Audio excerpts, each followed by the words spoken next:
Nothing makes me more sad when I meet someone, either dating or through life in general, that their whole essence communicates weakness. Their whole essence communicates psychological vulnerability. Their whole essence communicates an internal gap in their hearts that they're looking to be filled by someone's validation. And the problem with these people is that unfortunately they tend to attract predators. I tend to notice those types of people. I tend to sense, prey, people who are very easily taken advantage of. Why? Because that's how I used to be. I used to have those traits. I think I do to a certain degree, but not to the level that I used to, right? And because of that, when I see that, it for some reason it always gets confirmed, right? And there is a part of me that doesn't, I can't respect them, right? But then there's a part of me that has extreme compassion for them because a lot of them are not aware of how they're creating their dynamic, how they're creating their reality. Some people automatically attract people who take advantage of them, but for the simple fact that everything about your essence communicates weakness. So we're going to be going over some of those behavior that I've seen in people in my life, that if they just stop doing certain things, stop giving certain looks, stop responding a certain way, possibly they could communicate strength, enough strength to at least deter people from manipulating them or trying them, right? And at the core of all of this is a deep level of unhappiness, a deep sense of not belonging to anyone. And because of that, you tend to be attracted to whoever gives you any form of validation. As humans, we feel lonely when we're not accepted by people. And because of that, just like cattle, just like animal of herd, for example, zebras, a zebra lives in an environment with other zebra, right? But the problem with that is that a lot of zebras tend to fight each other, bite each other, kick each other's kids. But a lot of them don't leave that abusive environment because the alternative is getting eaten by lions or hyenas. And so a lot of people stay in those toxic relationships, stay in situations where they're getting played, lied to, where the dynamic, when there's a power dynamic that's unfair, all because they're afraid to be alone. And this lack of being happy, lack of satisfaction with themselves, causes them to become more psychologically vulnerable to manipulation, psychologically vulnerable to situations that completely break them from the inside. And this will show in your face, in your nonverbal cues, in your behavior, which will encourage more of that behavior. So let's talk about that. And this for me is honestly one of those things that whenever I see someone in this situation, I really want to help them. Even if I'm dating them, I would prefer to not even date them, just to tell them, hey, motherfucker, wake up. Are you even aware of how you're coming across? You're looking like a freaking bunny in the middle of the Serengeti and there's a bunch of hyenas and you're asking for help from the hyenas. Okay, let's begin this, man. The first one is this: over apologetic. This one is the one that, like, I remember this one girl, she forgot to order the Uber where we were supposed to go, and I was like, yo, you forgot to order the Uber. And her first instinct was to say this: I'm so sorry, I didn't mean to do that. I'm like, yo, the fuck you gonna make me look like an abuser here, girl? Why are you over apologizing? And she had this crazy freaking habit of over apologizing for everything. And I would look at her sideways. I'm like, why do you need to apologize to me for so much? And no matter how many times I told her, she couldn't stop it. She could not stop over apologizing. And that was really problematic because the sensation that it gave me was that I could gaslight her. The sensation that she gave me was that I could tell her anything. The sensation that she gave me was that she could join a cult. Like anyone can tell her they're Jesus and she'll freaking believe it if you have enough certainty behind that. And that to me really, really broke my heart. And this is something that we all do, and not all do, but we do to a certain extent when we want a person's validation a lot. Over apologizing, apologize once, and don't apologize like looking like a freaking like a beggar. Like, no, apologize with firmness, and that's that.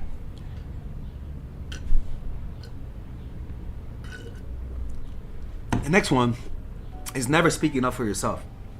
That same girl,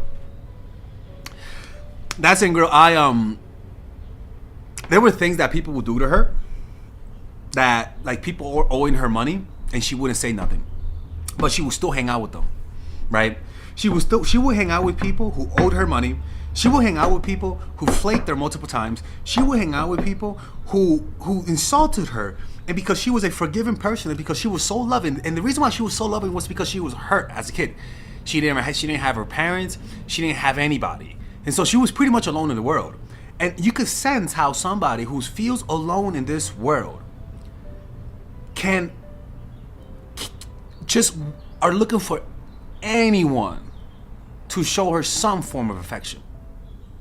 And because of that, you're willing to forgive a lot. People, loneliness is a really, really debilitating thing. And to me, whenever I see people like that, it's a sign of deep unhappiness. And I would just, and me, I'm someone who's just observed. You know, I don't like to get in the way, tell people what to do. You know what I'm saying? But I would just observe. And she was like, man, this girl, I can't believe my friend just canceled a meetup today. Man, and okay, she's rescheduling. Okay, let's hang out next week. And I would look at her and look, she's not your friend. But she wouldn't see it. She felt so lonely that she would overlook red flags in people. And so she was surrounded by sharks. And to me, honestly, it was a really weird sensation for me being around her as a friend. She was a friend of mine. The sensation that I felt was, a part of me was like, yo, you could take advantage of this bitch. You could. Like, this girl is one of the nicest and most gullible people I have ever met in my life. And a part of me just felt like I'm like, yo, like, I gotta help this chick, man. Like, I gotta tell her what I know here, you know? And I would tell her all the time, look, that's not your friend. That's not your friend. That's not your friend. What are you talking about? I remember one time when I owe her money, right? She let me borrow $50 when we went to a bar. And I forgot about it, and she never mentioned it. A month later, I was like, yo, do you know I owe you money? She was like, yeah, but I was waiting for you. I'm like, you can't do this. I forgot that I owed you money, but some people know they owe you money and they still don't give it to you. This is something that the whole time I was annoyed. Anyways, next one, weak body language. Another thing that she did, right, is her body language was I'll keep her because it was many years ago. Her body language was complete, just a shit show. By the way, if you guys enjoy my videos, but you guys want more new edited videos, because these channels, we post older videos, check out my new channel, Mindful Attraction For Real. We have highly edited videos, longer form, and we're only planning to post once a week, right? We're also going to be having a studio there too. So if you guys enjoy high quality Alex, we're going deeper into the topic, and to help with the algorithm, check out the channel by clicking on the description down below, or in the comment section, it's pinned. See you guys inside. This, like that. Like, it was just weakness emanating from her, like radiation. And the way that she would talk, she would have like, just like that, just like that, the body language, like that. That was her body language, like that. She was nice. She was really friendly, really loving person, but she just looked like a little girl waiting for her dad. That type of body language tells people you could break me. That type of body language tells people you could take advantage of me. And this is something visceral. People don't think about this. They feel an aggressive urge to take from you. And along with the body language is not having an angry face and an assertive face. A lot of people rarely show their anger to people. They only show anger towards themselves. Your angry face is there for a reason. It's there to threaten. It's there to deter people. And if you're not able to show the angry face because of fear of being pushed away, fear of losing that friend, fear of losing that partner, you're gonna inspire more aggression from other people. And if you don't know how to have that aggressive voice when somebody does something wrong, you're never gonna communicate to people that you're serious about what you're saying. This is something that, to me, is one of those things that I just wish that I could put my brain into hers and say, hey, you are about to embark in a life of complete manipulation and complete chaos. You are gonna eventually date men who will literally take advantage of you, who will literally completely destroy your life, take everything from you. I'm with you as a friend. I could sense the weakness emanating from you. It's all in the face, and you're not in your voice. If you respond with aggression with weakness, People just get more aggressive. They don't give a fuck about you. They don't care about your faith. They only care what they can take from you. If you're showing weakness, people don't respect you. They don't even look at you as human. People only respect those who have strength. They only give people humanity to those who have a strength emanating from you. That's why people don't respect kids that much, because they have a literal weakness. People only give a humanity to those who they feel like are on their level, right? But when they feel like you're below them, either socially, financially, there's a certain level. Sorry, people. Oh my God, he fucking died. No, I'm alive, people, right? There's a certain level of dehumanization that people tend to experience whenever you communicate that type. And if you don't know how to do that, it's very simple, right? Learn to have more of a stoic face. Relax the face, right? Relax your nonverbal cues and just relax it, literally. And speak in a direct, no up and down, just straight tone of voice. Whenever you're speaking to someone, whenever you want to communicate strength, do not have those fluctuations in voice. Just have a serious, straight, like almost like downward voice, not upward, like asking a question, right? And the last one, and not the last one, but the next one is relying emotionally on someone who has proven themselves to you. One of the traits that I notice when somebody communicates weakness is that they start to rely on you without really knowing you, without really knowing your character, without you really proving themselves to you. They start to trust you too soon, too fast, and start to give you emotional responsibility. They start to rely on you emotionally. And people who do that are looking for someone to save them. And that just communicates weakness. That tells people you have no internal locus of control. You have no control over your emotions. And that creates an exploitative relationship. Most people will take advantage of that. Most people don't have the compassion to stop you in your tracks and to tell you, don't do this. They just don't. Most people have a hunger for power, a hunger to have someone under their control. And a lot of people, not everyone, but a lot of people get drunk on that. And so what they do then is that they completely make you dependent on them. You give them the power because you can't control your emotions. And so then they use you as a vessel to feel powerful. And so they stop seeing you as a person and you get used. But in your mind, you're going to interpret that as somebody caring for you because at least they're giving you attention. At least they're showing something. At least they're feeling something for you. Come on, man. You know, it's you can't be in that. The next one is coming back after they made mistakes. They're the ones that did something bad. You come back apologizing. They're the ones, they didn't pay you when they owed you money. You come back apologizing. They were the ones that canceled the meetup, that didn't meet up on the right time and canceled it. You come back apologizing. People see that and they salivate, lick their lips, go like that, go old Birdman on you. And the last one, trauma. Trauma is the one that people see in the face.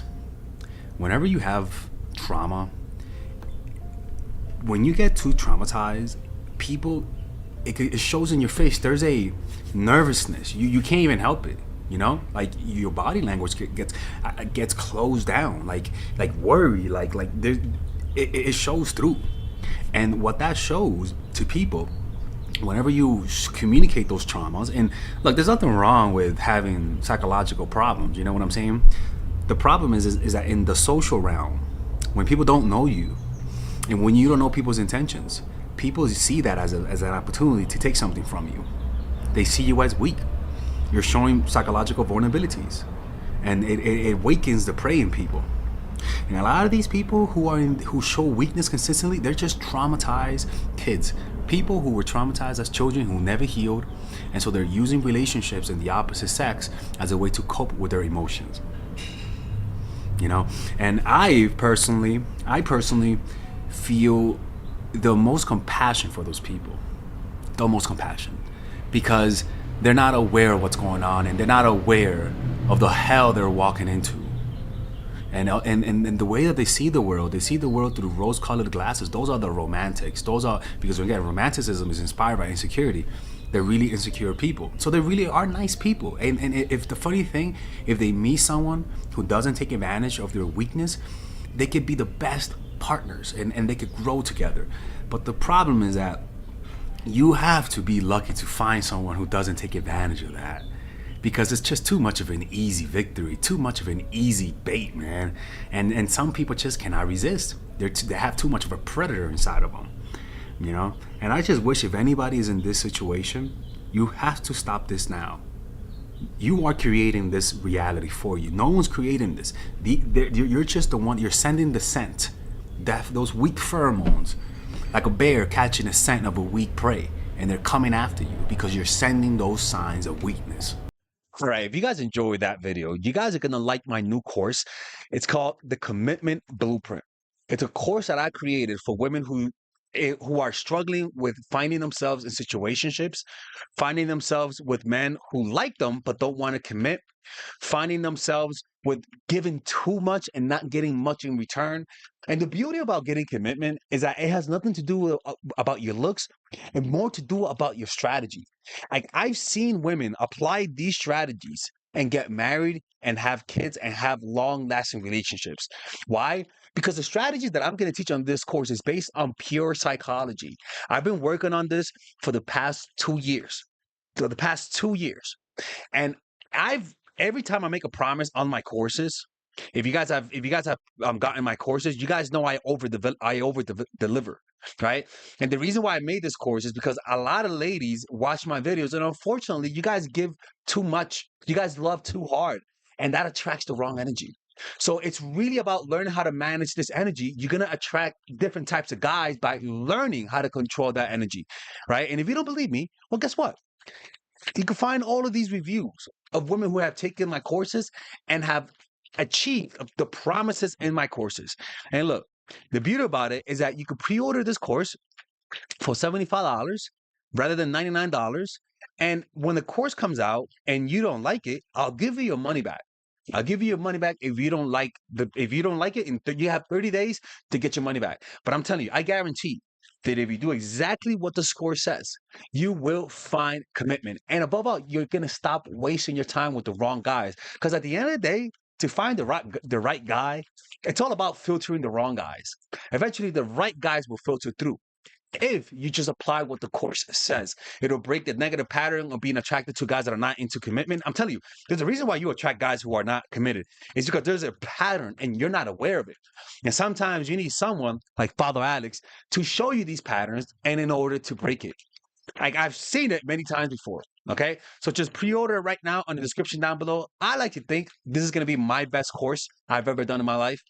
I have that feeling, especially with all the research that I've done, you're gonna get results, guaranteed, or your money back. Anyways, take care.